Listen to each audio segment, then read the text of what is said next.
Hello મિત્રો, હું Ketan Mehta, business consultant અને મોટિવેશનલ સ્પીકર. ઘણા સમયથી વિડીયો અપલોડ નથી થયો અને ગ્રુપમાં ઘણાના કોલ પણ આવતા હોય કે કેમ વિડીયો નથી બનાવતા. કોઈ મળતા હોય ત્યારે પણ એ લોકો જણાવે છે કે કેમ વિડીયો નથી મૂકતા, પણ એક સમયના એક અભાવને કારણે વિડીયો નથી બનાવી મૂકતા. પણ આજે એક નાનો થોડોક સમય છે અને એક નાની એવી મને સ્ટોરી યાદ આવી ગઈ છે. અને હજી હમણાં મેં થોડા ટાઈમ પહેલાં કંઈ વાંચ્યું હતું અને એ વિડીયો પણ મારી સામે આવ્યો, એટલે મને બહુ ઘણું બધું એ વિડીયો જોઈને સારું લાગ્યું અને એવું થયું કે આ વિડીયો આપ લોકોની સાથે બનાવું અને શેર કરું, જેથી વધારે લોકો સુધી પહોંચે.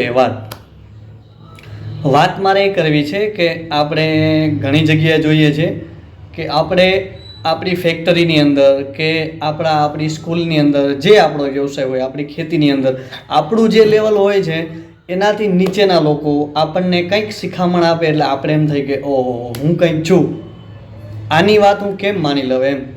આજે મારા ફેક્ટરી અંદર મારા મજદૂર મને કંઈક કહીને જાય એ હું કેમ સહી લઉં એમ. પણ ખરેખર જો આપણે જીવનની અંદર આગળ વધવું હોય તો નાનામાં નાની વાત પણ દરેક વ્યક્તિઓ પાસેથી શીખવી જોઈએ.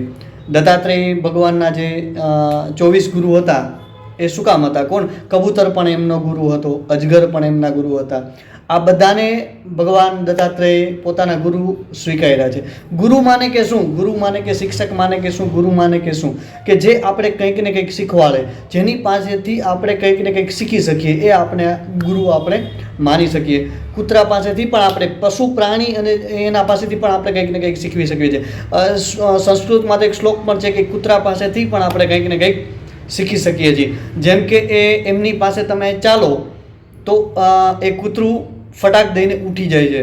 એટલે માણસની નીંદર એવી હોવી જોઈએ કે કાંઈ પણ થાય એની સજાગ નીંદર હોવી જોઈએ માણસની.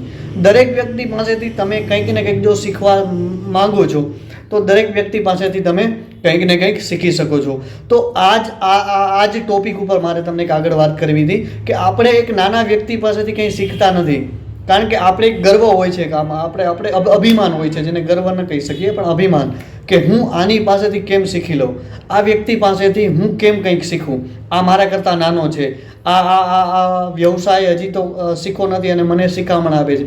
પણ તમે દરેક વ્યક્તિ પાસેથી કંઈક ને કંઈક શીખશો તો જ તમે જીવનમાં સફળ થશો. તમારે જીવનમાં આગળ કંઈક ને કંઈક બનવું છે તો હંમેશા માટે વિદ્યાર્થી બનીને રહ્યો, કારણ કે વિદ્યાર્થીને નવું નવું જાણવાનો ઉત્સાહ હોય છે, નવું નવું જાણવાની એક જિજ્ઞાસા હોય છે. કારણ કે જ્યાં સુધી તમારામાં જિજ્ઞાસા છે ત્યાં સુધી જ તમે એ જીવનમાં આગળ વધી શકશો. જો તમારી અંદરની એ જિજ્ઞાસા, તમારા અંદરનો વિદ્યાર્થી જો મરી જશે તો એ વિદ્યાર્થી અંદર તમે એ આગળ આવી શકશો નહીં. એટલે તમારા અંદરના વિદ્યાર્થીને હંમેશા માટે જાગૃત રાખો. આના ઉપરથી એક તમને સ્ટોરી કહું છું. એક સચિન તેંડુલકરની મેં સ્ટોરી ક્યાંક સાંભળી, એનો વિડીયો મેં સાંભળતો હતો યુટ્યુબ ઉપર, અને એણે એક વાત કરી છે કે થોડાક સમયથી એવો સમય ચાલી રહ્યો હતો કે મને પ્લેટ કરવામાં પ્રોબ્લેમ થતો હતો, ક્રિકેટ રમવામાં પ્રોબ્લેમ આવી રહ્યો હતો, પણ હું સમજી નહોતો શકતો કે મને ક્યાં પ્રોબ્લેમ આવી રહ્યો છે. તો હું એક હોટલમાં ગયો અને એક હોટલમાં એક વ્યક્તિએ, જે એનો હોટલનો કર્મચારી હતો, એ કર્મચારી મારી પાસે આવે છે અને એના મેનેજરને કહે છે કે મારે સચિનને મળવું છે. એટલે હોટેલનો મેનેજર આવી અને સચિનજીને રિક્વેસ્ટ કરે છે કે અમારો એક કર્મચારી છે, એને કંઈક કહેવું છે અને તમારી સાથે એને મળવું છે. એટલે સચિન કહે છે કે કંઈ વાંધો નહીં, તમે એમને મોકલો.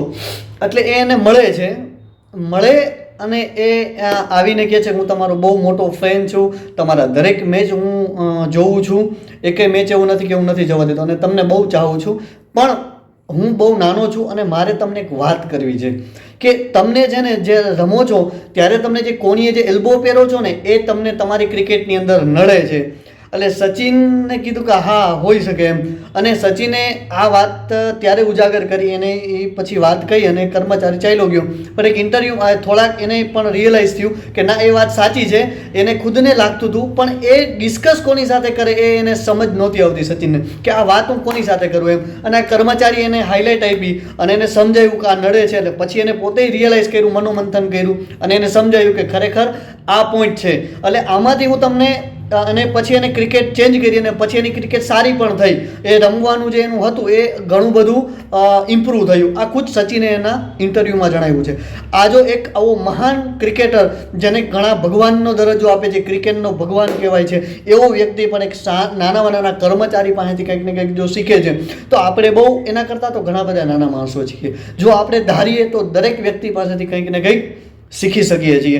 ખરેખર જીવનમાં આપણે કોઈક ને કોઈક પાસેથી શીખીશું તો જ જીવનમાં આપણે ઉન્નતિ કરીશું, તો જ આપણે આગળ આવીશું. એટલે મારો કહેવાનો ધ્યેય એક જ છે કે હંમેશા માટે તમારા અંદરનો વિદ્યાર્થી છે એને હંમેશા માટે જીવતો રાખજો. જય હિન્દ, જય ભારત. Thank you.